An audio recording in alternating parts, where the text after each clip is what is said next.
Assalamu alaikum. Haya hapa masharti ya kile kichinjwa, kile kinachotakiwa kuchinjwa.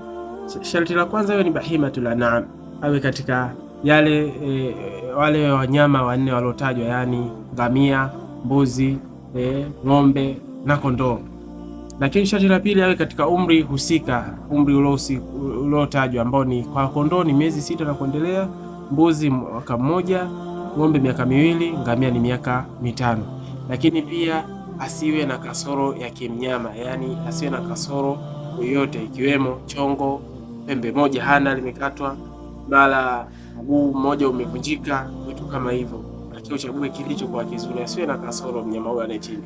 Lakini sharti la 4 na la mwisho, achinjwe kwa wakati wake maalumu, yani baada ya swala ya Idi mpaka yaumu tashriki, na siku ile siku ya tarehe 13.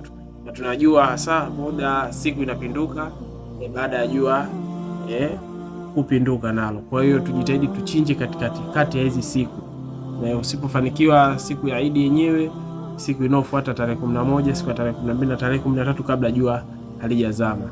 Wa ila liqa. Assalamu alaikum warahmatullahi wabarakatuh.